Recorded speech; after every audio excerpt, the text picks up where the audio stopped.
Selamat pagi, salam sejahtera buat kita semua. Assalamualaikum warahmatullahi wabarakatuh. Kenalkan, saya Dr. Joko Heri Hermanto, spesialis penyakit dalam, konsultan hematologi onkologi medik Vinasim. Saya staf di Departemen Keilmuan KSM Ilmu Penyakit Dalam, Fakultas Kedokteran Universitas Brawijaya, Rumah Sakit Saiful Anwar, Malang. Saya menjadi dosen sejak tahun 2005 dengan mengampu mata kuliah ilmu penyakit dalam khususnya di divisi hematologi onkologi medik. Beberapa mata kuliah yang saya ampu ini diberikan kepada anak didik di strata 1 pendidikan dokter, pendidikan spesialis penyakit dalam, dan juga pendidikan subspesialis penyakit dalam. Sesuai rencana pembelajaran semester, maka mata kuliah yang saya ampu di bidang hematologi onkologi medik khususnya adalah imunohematologi, penyakit yang terkait dengan penyakit hematologi onkologi medik yang bobotnya adalah 6 SKS, meliputi 1. Imunologi disease yang terkait dengan hematologi onkologi medik, 2. Autoimun hemolytic anemia, 3. Chronic neutropenia yang berhubungan dengan autoimun disease, 4. Drug induced neutropenia, 5. Cellular mechanism associated with autoimmune thrombocytopenia, yang ke-6 ITP atau imun thrombocytopenia yang dalam hal ini melakukan diagnosis dan terapi, kemudian antiphospholipid syndrome, 8 imunoterapi, dan yang ke-9 adalah sitopenia, baik itu B sitopenia dan pansitopenia yang terkait dengan autoimun disease di bidang hematologi onkologi medik. Kemampuan akhir yang diharapkan di dalam proses pembelajaran ini yaitu mahasiswa mampu memahami dan menjelaskan patofisiologi dari imun trombositopenia serta mendiagnosis dan memberikan terapi yang paripurna kepada pasien ITP dengan level of competence 4. Adapun metode pembelajaran yang dipakai dalam menegakkan diagnosis dan terapi dari imun trombositopenia ini adalah nomor 1 kuliah, yang kedua interaksi dengan peserta didik, yang ketiga diskusi kasus melalui simulasi kasus yang akan diberikan, dan yang berikutnya adalah bedside teaching. Dan yang terakhir, mahasiswa akan belajar mandiri. Selamat pagi, selamat datang untuk kita semua. Assalamualaikum warahmatullahi wabarakatuh. Pada pagi hari ini saya akan menyampaikan materi kuliah tentang ITP, khususnya adalah diagnosis dan terapinya. Karena kita sering menemukan kasus ini di klinik, di ruangan yang pasien-pasien kita rawat, baik itu di rawat jalan maupun di rawat inap. Ya. Dan kasus ini seringkali kalau kasus opname itu merupakan suatu keadaan gawat darurat di mana dengan manifestasi perdarahan. Seperti kita lihat bahwa di sini didefinisikan bahwa ITP itu adalah suatu penyakit autoimun yang ditandai adanya hitung dari platelet atau trombosit kurang dari 100.000 tanpa sebab yang jelas, ya, tidak ada sebab yang lain, dan ada mucocutaneous bleeding. Diperkirakan bahwa insidennya adalah 100 kasus per 1 juta penduduk, ya, per tahun, dan ini diklasifikasikan sebagai primer dan sekunder. Kalau berdasarkan durasinya maka disebut ITP akut atau ITP kronis ya. Bedanya ini kita bisa lihat di sini bahwa yang akut itu biasanya kurang dari 6 bulan dan terjadinya tiba-tiba, dan sebelumnya pasien sehat-sehat saja, tidak ada kelainan apa-apa. Pada umumnya terjadi pada anak-anak, dan sekitar 5-10% ini menjadi kronis. Dan ITP kronis ini pada umumnya lebih dari 6 bulan dan disertai dengan TTP dan purpura. Wanita lebih banyak daripada laki-laki, dan umumnya umur 15-50 tahun ya. Dan yang kita harus tahu bahwa patofisiologi dari ITP ini adalah bahwa ini adalah suatu penyakit autoimun ya, yang ditandai oleh adanya hitung trombositnya rendah. Kenapa trombositnya rendah? Ya, karena trombositnya ini akan dikotet oleh antibodi, dan ini kemudian akan menyebabkan destruksi dari trombosit. Dan juga di dalam simptom tulang juga demikian, maka akan calon-calon trombosit yang masih inflamasi ini akan dimakan oleh makrofag, sehingga secara patofisiologi bahwa ITP ini patofisiologinya adalah ada dua proses yang terlibat, yaitu pertama adalah peningkatan destruksi dari trombosit, dan yang kedua adalah penurunan produksi dari trombosit, karena sistem imunnya ini menyerang sampai di sumsum tulang. Dan pada akhirnya kedua proses ini akan menyebabkan terjadinya trombositopenia. Nah, beberapa gambaran yang bisa kita lihat di sini bahwa ini diawali oleh adanya T-cell ini yang berkomunikasi dengan T-cell oleh karena adanya benda asing yang menyerupai glikoprotein 2B3A, dan kemudian dari komunikasi antara sel T dan sel B ini akan menghasilkan suatu antibodi yang disebut anti-glikoprotein 2B3A. Dan ini pada awalnya kemudian akan mengkotek trombosit ya, ini yang kuning ini menutupi trombosit ini, dan kemudian akan dikenali oleh makrofag sehingga dia akan difagositosis oleh makrofag sehingga terjadi kehancuran dari trombosit. Kemudian karena makrofag ini bertindak sebagai APC ya, antigen presenting cell, maka kemudian glikoprotein 1B9 ini juga akan diekspresikan ya, sehingga dikenali oleh sel T yang berikutnya, dan kemudian akan terjadi proses yang sama dengan di atas ini, artinya dibentuk antibodi terhadap glikoprotein 1B9 yang ada di permukaan dari trombosit. Nah, pada akhirnya akan dikotit oleh yang berwarna kuning dan hijau ini, akhirnya akan terjadi destruksi masif dari trombosit ya.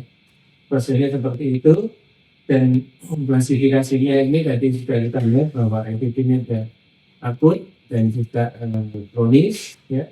Dan kemudian ini kita lihat tadi insidennya maupun karakteristiknya berbeda dari masing-masing ITP ini. Nah, ini gambaran klinisnya ya, jadi kemungkinan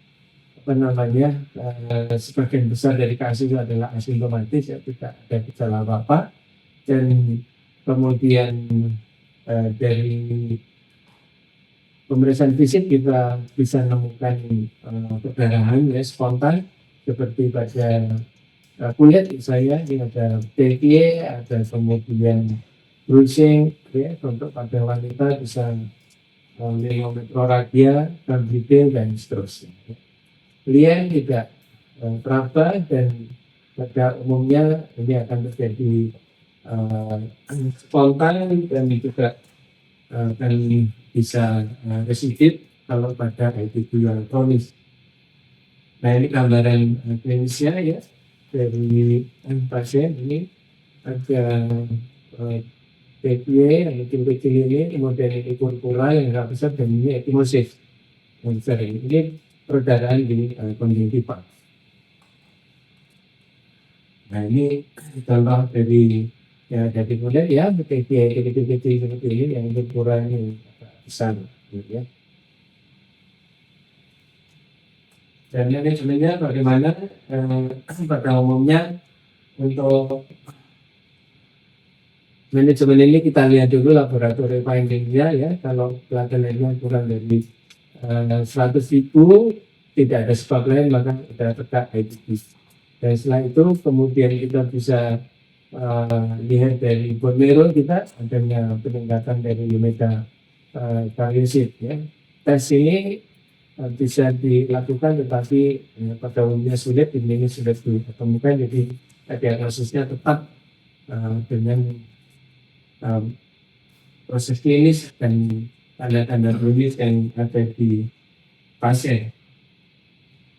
Dan kemudian ini adalah terapinya ya, kita bisa lihat ada kortikosteroid,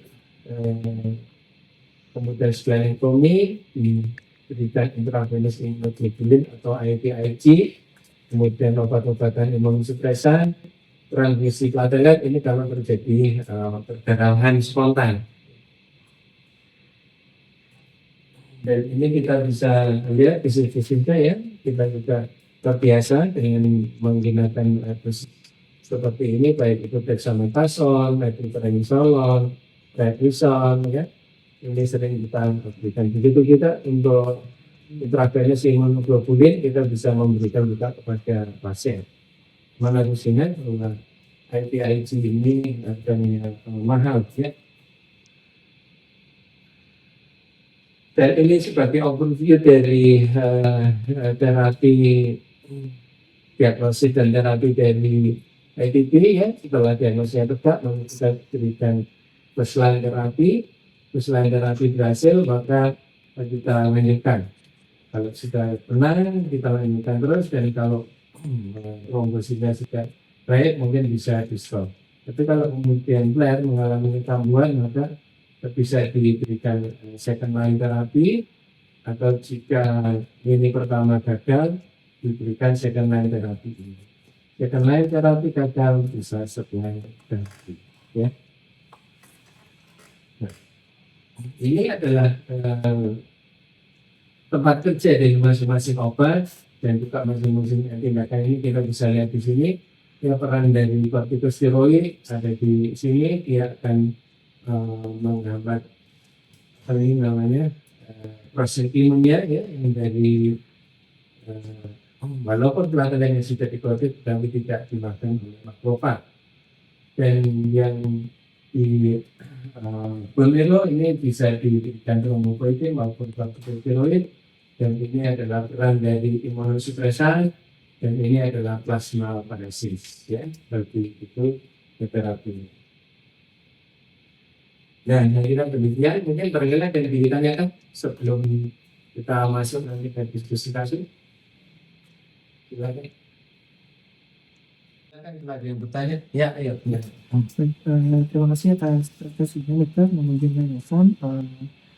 Dan kasus ITP ini kan terkadang kalau misalnya masih 100.000 itu kan masih bagus. Apakah ada gangguan fungsi dok selain gangguan jumlah pada kasus ITP ini dok?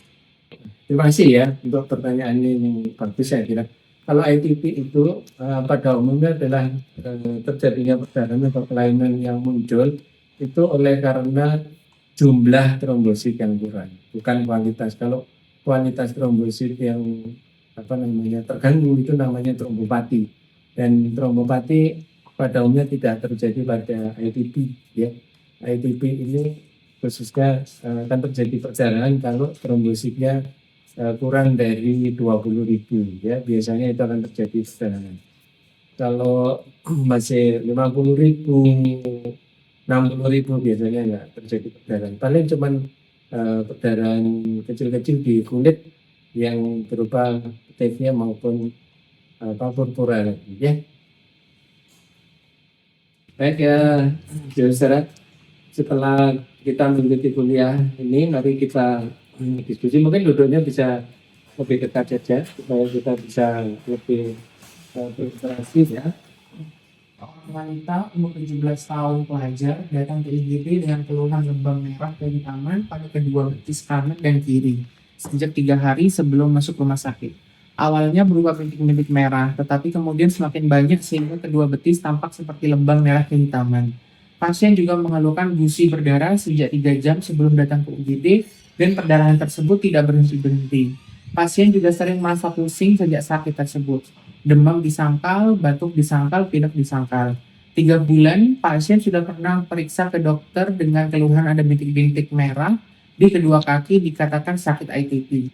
Tapi sudah disarankan minum obat rutin oleh dokter, tetapi pasien menghentikan sendiri minum obat sejak 1 bulan yang lalu. Sudah merasa tidak ada keluhan. Ya. Dari sini untuk diagnosis sudah bisa diambil dari anamnesis ya.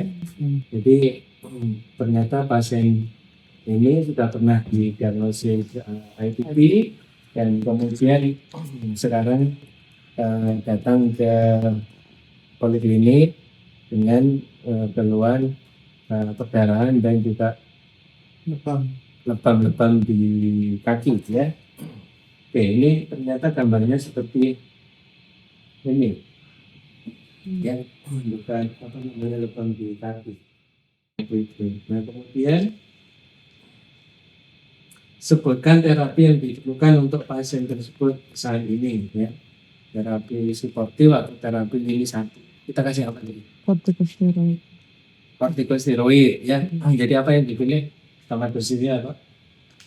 Metronidazole. Dosisnya berapa yang diberikan?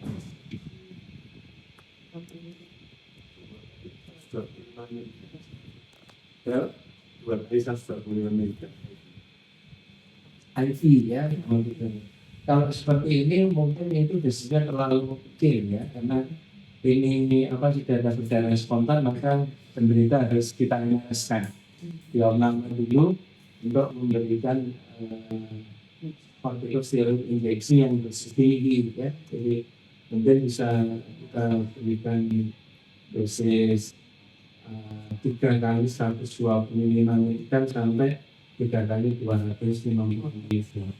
Bahkan kalau memang ini mengancam nyawa bisa diberikan push metronidazole sampai dengan 3 hari ya. Itu terapi yang semuanya yang diberikan untuk pasien ya. Oke, terus bilangnya injeksi ya, karena ini pasien masih perdarahan, jadi untuk minum obat dan lain-lain itu akan terganggu perdarahan di mulut, maka pilihannya adalah injeksi ya. Oke, baik, kemudian ternyata kan tadi ada perdarahan, terapinya apalagi untuk pasien ini? Trombositnya cuma 1000, darah spontan, diberikan transfusi DC ya, atau trombosit konsentrat ya. Kita tahu bahwa saat ini trombosit di rumah sakit kita ini bisa apa namanya yang biasa ya, trombosit konsentrat, dan yang kedua bisa diberikan trombosit afaresis ya. Trombosit konsentrat biasa itu 6 kantong, itu sama dengan 1 kantong trombosit afaresis, dan keuntungannya adalah dari 1 orang kalau trombosit afaresis ini. Jadi kalau trombosit konsentrat itu bisa dari beberapa orang donor ya, diberikan kepada pasien. Keuntungannya yang afaresis ini memperkecil kemungkinan terbentuknya antibodi ya, karena hanya dari 1 donor. Tetapi kerugiannya adalah harganya mahal. Kalau yang trombosit konsentrat itu lebih murah, tetapi kemudian akan terbentuk antibodi terhadap trombosit yang dari pasien yang lain lagi ya. Itu kekurangannya seperti itu. Oke, sudah kita masuk pada terapi dan kemudian jelaskan patofisiologi terjadinya trombositopenia pada pasien ini. Nah, ini adalah sesuai kompetensi level 04 seorang internis harus bisa. Bagaimana patofisiologinya? Tadi ada dua, jadi apa aja? Satu, pada saat ini terjadi trombositopenia karena peningkatan destruksi ya dan produksi. betul. Jadi satu oleh karena oleh karena destruksi yang berlebihan ya akibat difagositosis oleh makrofag, dan yang kedua adalah oleh karena penurunan produksi. Jadi dua ini akan menyebabkan trombositopenia. Saya kira sudah memahami ya materi yang diberikan tadi. Saya kira demikian. Terima kasih saudara-saudara sudah mengikuti diskusi ini dengan baik. Kita akhiri. Assalamualaikum warahmatullahi wabarakatuh. Waalaikumsalam. Kalau po, oh mulai, betul main internet, main internet, milih apa? Mungkin, sampun kan minta bu, mudah, bosan, gitu. Terus awak ini panas. Betul. Begitu. Anu terus dikasih pulang lagi.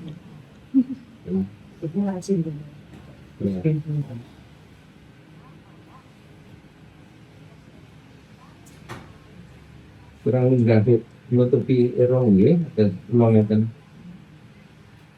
Siang itu diambil rumian ya. Kalau saya bukan periksa rumian, madarahnya sakit. Ini kan kulitnya akan betul bintik-bintik yang badan. Oh ini. Apa ini? Sekarang 10,2. 10,2 itu.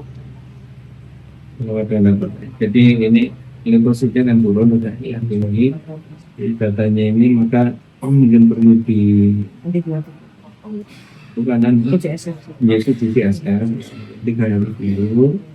Lama ini mungkin perlu promosi ada Lagi maksudnya ya dengan trombosit 13.000. 13. Jangan membuat dia bikin nanti harus dilakukan apa namanya transfusi trombosit yang tidak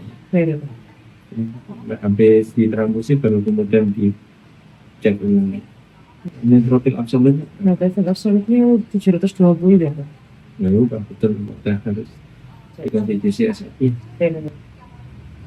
Yang pun cabang Bu, karena ini ngomongin ini rendah ya, jadi sudah 13.000 dan sudah mulai ada ekimosis, jadi tangan sini itu nanti jangan menunggu perdarahan lebih kan spontan lagi, jadi nanti menunggu bleeding terus terjadi hematogenesis melena itu terlambat. Jadi harus dilakukan transfusi untuk antisipasi perdarahan lebih lanjut ya.